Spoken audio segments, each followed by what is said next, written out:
नई दुनिया मिलकर बनाए हम नई दुनिया, मिलकर जीत ले हम सारी दुनिया। बीच हमें आज बोने दो, रोज उसे थोड़ा बढ़ने दो, छू लेंगे आकाश हम, मन के विचार हकीकत बने, सिद्धि फल से आनंद देंगे, कोशिश कर बढ़े, सोच बुलंद करे।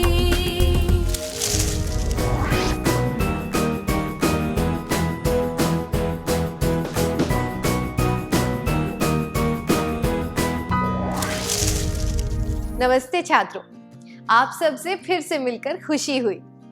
क्या हम आज की शुरुआत एक कहानी से करें? साहिल की माँ बीमार थी और उसके पापा घर पर नहीं थे।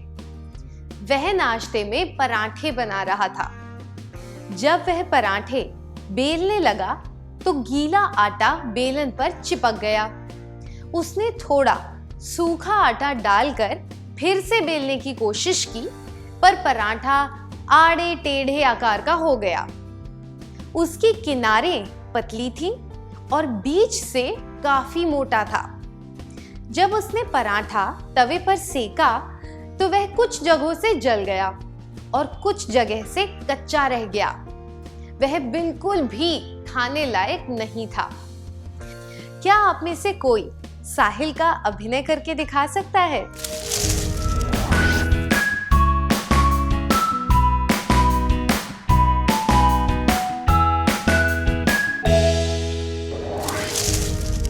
धन्यवाद। क्या आपने कभी पराठे बनाए हैं?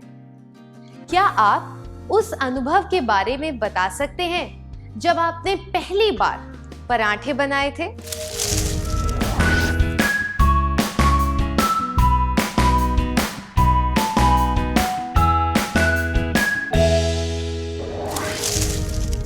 धन्यवाद। साहिल ठीक से पराठा क्यों नहीं बना पाया? साहिल ने आटे के गोले पर ठीक से सूखा आटा नहीं लगाया था। अगर आप गोले के चारों तरफ अच्छी तरह सूखा आटा ना लगाएं, तो आटा बेलन से चिपक जाता है। आटे के गोले पर अच्छी तरह आटा लगाने से कोई परेशानी नहीं होती और समय भी बचता है। क्या आपने कभी बगुले को मछली पकड़ने का इंतजार करते हुए देखा है? वह पानी में खड़े होकर नीचे की ओर ताकता रहता है। वह छोटी छोटी मछलियों को जाने देता है और जैसे ही कोई बड़ी मछली दिखती है, वह उसे चोंच से पकड़ लेता है। तो हम कह सकते हैं कि धैर्य का मतलब है अपना लक्ष्य प्राप्त करने के लिए उचित समय का इंतजार करना। एक इल्ली को तितली का रूप तभी मिलता है जब वह अपने कवच में निश्चित समय तक रहती है। अगर वह समय से पहले कवच को तोड़कर बाहर निकल आए तो उसमें जिंदा रहने की पूरी ताकत नहीं होगी। धैर्य का मतलब है काम को सही समय पर ही करना। आइए एक और परिस्थिति पर ध्यान देते हैं। मीना और राधा ने मिलकर एक रंगोली प्रतियोगिता में भाग लिया। मीना को जल्दी जल्दी काम करने की आदत थी। मीना के मुकाबले राधा थोड़ी धीमी गति से काम करती थी। वह अपने हिसाब से पूरा समय लगाकर काम करती थी।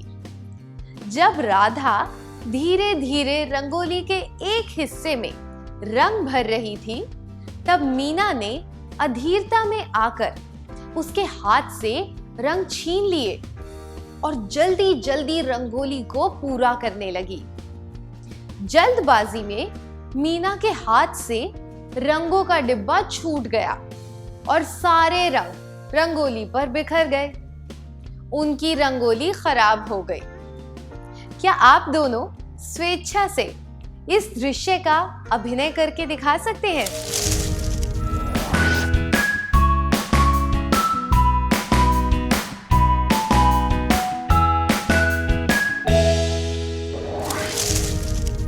धन्यवाद। इस परिस्थिति से कैसे बचा जा सकता था? हमने देखा कि मीना की अधीरता की वजह से परेशानी खड़ी हुई। अपनी अधीरता की वजह से मीना ये सहन नहीं कर पाई कि राधा इतनी धीमी गति से क्यों काम कर रही है। वह नहीं जानती थी कि अलग अलग लोगों के काम करने का ढंग भी अलग अलग होता है।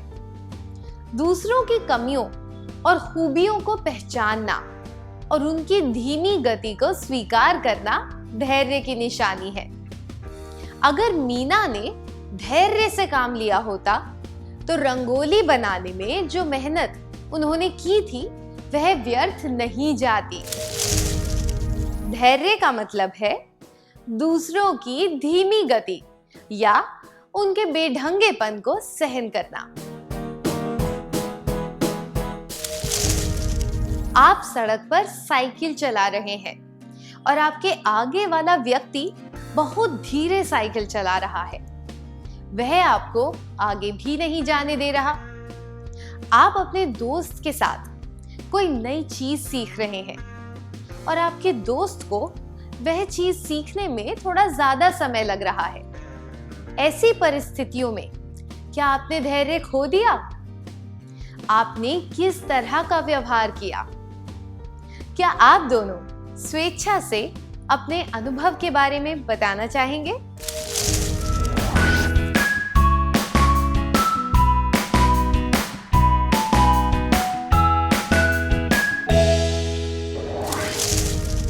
अपने अनुभवों के बारे में खुलकर बताने के लिए धन्यवाद।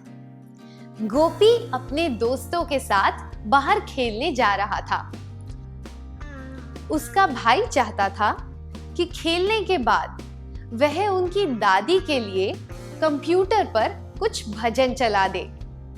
उनका कंप्यूटर नया था, इसलिए गोपी का भाई उसे अच्छी तरह सीडी प्लेयर चलाना सिखा रहा था। गोपी का ध्यान खेल में लगा हुआ था। उसने कहा, हाँ, मैं अच्छी तरह समझ गया, अब मैं जा रहा हूं। खेल से लौटने के बाद जब उसे भजन चलाने थे तो उसे याद नहीं आ रहा था कि सीडी को कंप्यूटर में किस तरह डालना है। उसने सीडी को सही जगह पर लगाने के लिए बहुत जोर लगाया, जिस वजह से कंप्यूटर का सीडी प्लेयर टूट गया। ऐसा क्यों हुआ? गोपी सीडी प्लेयर को बिगाड़ना चाहता था। गोपी में निर्देश सुनने का धैर्य नहीं था।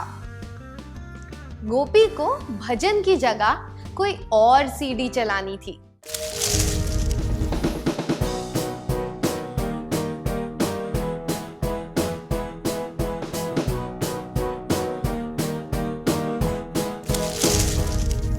सीडी प्लेयर टूट गया क्योंकि उसे याद नहीं रहा कि सीडी को किस तरह लगाया जाता है।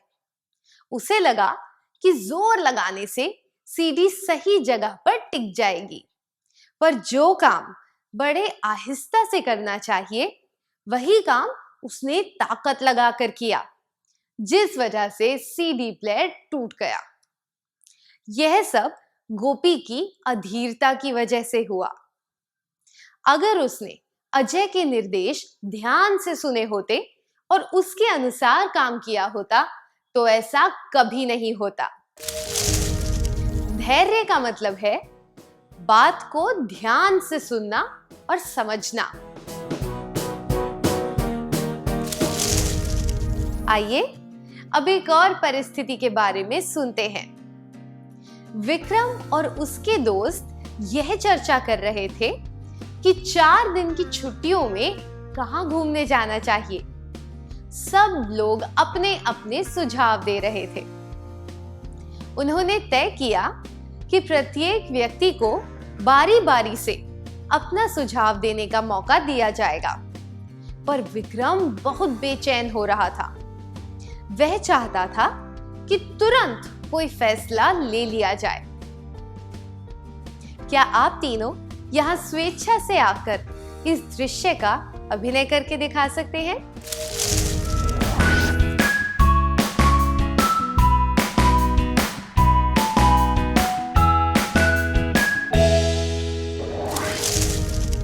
धन्यवाद। क्या विक्रम को इतना बेचैन होना चाहिए? आपने सही कहा। जब निर्णय लेने में कई लोग भाग ले रहे हो तो सबको अपनी बात कहने का मौका दिया जाना चाहिए। यह सच है कि सबके सुझाव उपयोगी नहीं होंगे, पर सबको मौका देना आवश्यक है। यह बात भी सही है कि फैसला लेने में ज्यादा समय नहीं लगाना चाहिए, पर किसी काम को तुरंत या फटाफट करना भी कोई बुद्धिमानी नहीं है। इसलिए विक्रम की बेचैनी उचित नहीं है। धैर्य का मतलब है यह समझना कि हर एक चीज तुरंत या फटाफट नहीं हो सकती। अब इस परिस्थिति पर ध्यान दीजिए। अंजू कुछ दिनों के लिए अपने गांव से बाहर गई थी और वह स्कूल नहीं जा पाई। 2 दिन के बाद स्कूल में एक परीक्षा होने वाली थी, इसलिए वह बिंदु से नोटबुक मांगने गई। देखिए आगे क्या हुआ। क्या तुम मुझे अपनी गणित की नोटबुक दे सकती हो? तुम्हें नोटबुक कब चाहिए? आज शाम तक? अगर तुम्हें नहीं देनी है तो मत दो, मैं और किसी से मांग लूंगी। इस वार्तालाप से आपको क्या पता चला? 1. बिंदु नोटबुक नहीं देना चाहती थी। 2. अंजू ने सही निष्कर्ष निकाला था। 3. जब बिंदु सोच रही थी तब अंजू ने उसका गलत मतलब निकाला था।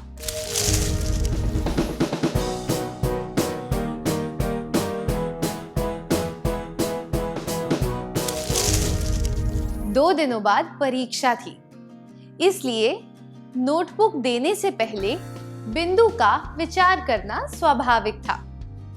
हो सकता है कि बिंदु ने पहले ही यह सोच लिया हो कि वह अंजू की मदद करेगी, पर हमने देखा कि अंजू ने फटाफट ही निष्कर्ष निकाल लिया कि बिंदु नोटबुक नहीं देना चाहती। यह अधीरता का संकेत है। धैर्य का मतलब है जल्दबाजी में निष्कर्ष ना निकालना। ऐसे जल्दबाजी दिखाने से व्यक्तिगत रिश्तों में दरार आ सकती है। ऐसा करने से हमें शर्मिंदा होना पड़ सकता है। क्या आपने कभी जल्दबाजी में कोई निष्कर्ष निकाला है जिसकी वजह से आपको पछताना पड़ा हो? या फिर क्या कभी किसी और व्यक्ति ने आपकी बातों का गलत मतलब निकाला है जिसकी वजह से आपको परेशानी हुई हो? क्या आप इसके बारे में सबको बताना चाहेंगे?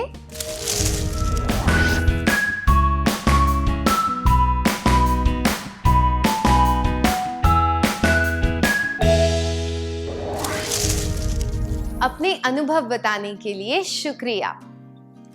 किसी बात का गलत निष्कर्ष निकालना और किसी की अधीरता की वजह से परेशानी उठाना बहुत दुविधापूर्ण होता है, पर हमें इन बातों से सबक सीखना चाहिए ताकि ये अनुभव हमारे काम आ सके।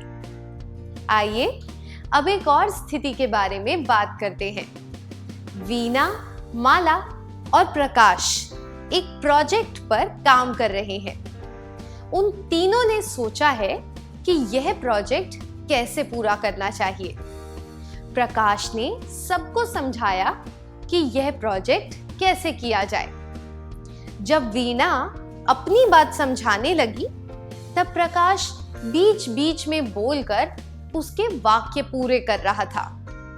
फिर जब माला की बारी आई, तब भी प्रकाश यही कर रहा था। आपको क्या लगता है इसके बाद क्या हुआ होगा? क्या आप तीनों इसका अभिनय करके दिखा सकते हैं?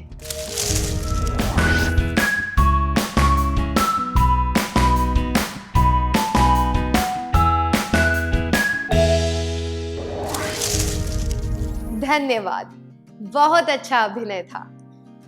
वार्तालाप के बीच में किसी को टोकना या फिर किसी की बात बीच में काटकर उसे पूरा करना बहुत बुरा होता है। ऐसा करने वालों को अशिष्ट और घमंडी माना जाता है।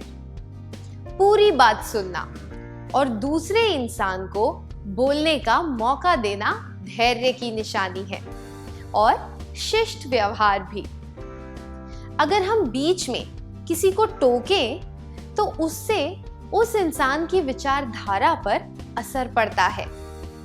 रुकावट आने से जिस विषय पर चर्चा हो रही थी, कभी-कभी हम उस विषय से भटक भी जाते हैं। ऐसा करने से बातचीत का उद्देश्य ही खो जाता है। धैर्य का मतलब है किसी के वार्तालाप में बाधा ना डालना। क्या आपने कभी किसी चिड़िया को घोंसला बनाते हुए देखा है? वह एक एक करके घास फूस, तिनके, पत्ते जमा करती है और पेड़ में एक सुरक्षित डाल पर अपना घोंसला बनाती है। अगर कोई तिनका नीचे गिर जाए या हवा से उसका घोंसला बिखर जाए या फिर कोई जानवर उसका घोंसला उजाड़ दे, फिर भी वह हार नहीं मानती। वह फिर से अपना घोंसला बनाने में जुट जाती है। वह अपने लक्ष्य से पीछे नहीं हटती। यह धैर्य की निशानी है। हार ना मानना और दृढ़ता से काम में जुट जाना, ये अति धैर्यवान व्यक्ति की निशानियां हैं। धैर्य से सहनशीलता बढ़ती है। धैर्य का मतलब है कठिनाइयों और मुश्किलों के बावजूद डटे रहना। जब कोई किसान बीज बोकर फसल के उगने और पकने का इंतजार करता है तो वह धैर्य दर्शाता है। पर फसल में पानी और खाद ना डालना, जंगली पौधों को ना हटाना आलस्य होता है। यह भाव इस कथन में बहुत अच्छी तरह बताया गया है। धैर्य का मतलब है इंतजार करना। इंतजार का मतलब यह नहीं है कि हम फालतू बैठे रहें। यह आलस्य होता है। जब राह कठिन हो तब धीरे धीरे आगे बढ़ते रहना, यही धैर्य है। उदाहरण के लिए, आप एक फुटबॉल प्रतियोगिता में खेलने जा रहे हैं। आप पहले मैच में हार गए। आप क्या करेंगे? आप ज्यादा अभ्यास करेंगे ताकि आप अपनी योग्यता सुधार सकें, या फिर आप बैठे बैठे इंतजार करेंगे कि आपकी किस्मत बदलेगी और आपको कोई ना कोई मौका जरूर मिलेगा, या फिर आप आयोजकों से निवेदन करेंगे कि वह मैच फिर से खेला जाए ताकि इस बार आपको जीतने का मौका मिल सके।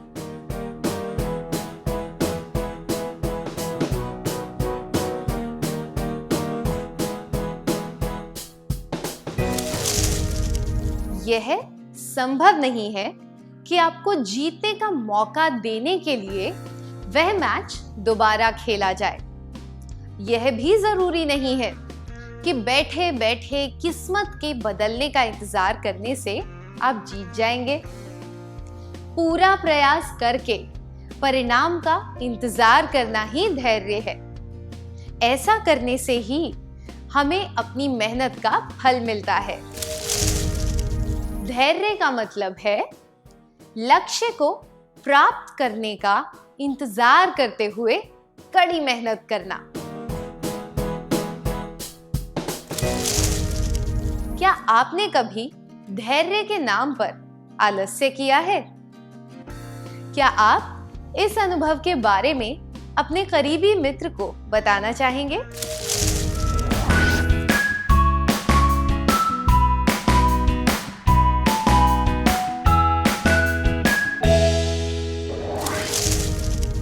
धन्यवाद। यह सराहनीय है कि आपने अपनी बात खुलकर बताई।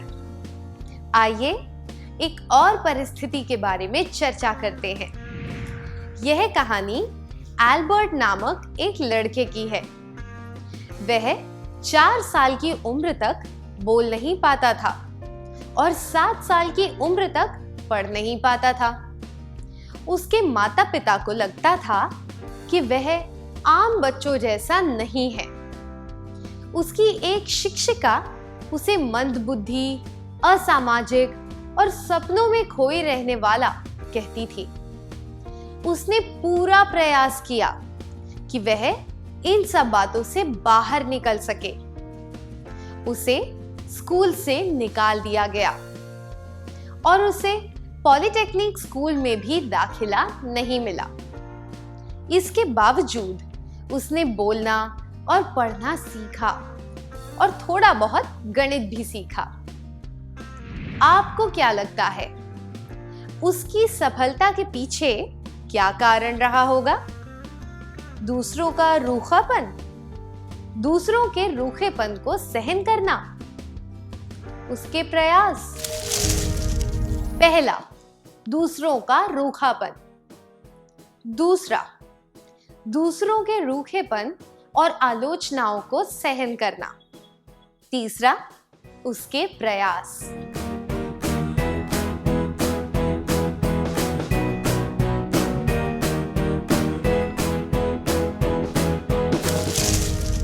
उसके प्रयासों से उसे काफी मदद मिली, पर सबसे ज्यादा मदद उसे इस बात से मिली कि उसने दूसरों के रूखे व्यवहार को और उनकी आलोचनाओं को सहन कर लिया। आलोचना और रूखापन सहन करने के लिए बहुत धैर्य चाहिए। जीवन में हमें लगातार संघर्ष करते रहना पड़ता है। धैर्य से हम सारी बाधाओं को पार कर सकते हैं। धैर्य का मतलब है आलोचना और रूखेपन पर विजय पाना। गौर करने वाली बात यह है कि वह बच्चा और कोई नहीं बल्कि महान वैज्ञानिक एल्बर्ट आइंस्टाइन था।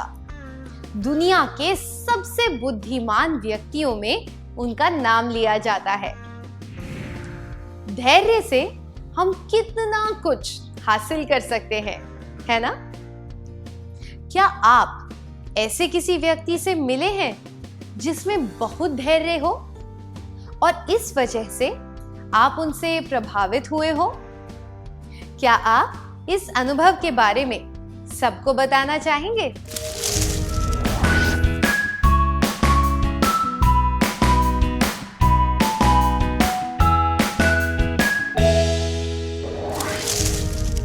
धन्यवाद। सच में इस उदाहरण से सबको प्रेरणा मिली है। टॉल्स्टॉय ने कहा है, धैर्य और समय 2 सबसे ताकतवर योद्धा हैं। इन शक्तियों का प्रभाव हर चीज पर पड़ता है। धैर्य और समय 2 सबसे ताकतवर योद्धा हैं। मैं दोहराती हूं, धैर्य और समय 2 सबसे ताकतवर योद्धा हैं। हमने देखा कि धैर्य का क्या मतलब होता है। जीवन को सफल बनाने के लिए धैर्य होना बहुत जरूरी है। किन परिस्थितियों में धैर्य अति आवश्यक हो जाता है, इसके बारे में हम अगले सत्र में जानेंगे। क्या अब हम आज के सत्र का सार संक्षेप कर लें?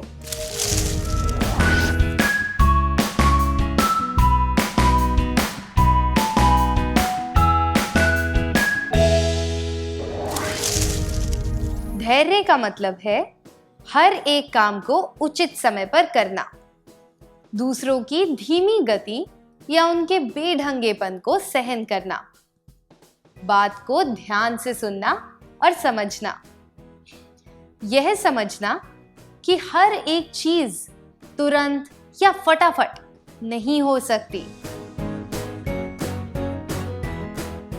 जल्दबाजी में निष्कर्ष ना निकालना, किसी के वार्तालाप में बाधा ना डालना, कठिनाइयों और मुश्किलों के बावजूद डटे रहना, लक्ष्य को प्राप्त करने का इंतजार करते हुए कड़ी मेहनत करना, आलोचना और रूखेपन पर विजय पाना।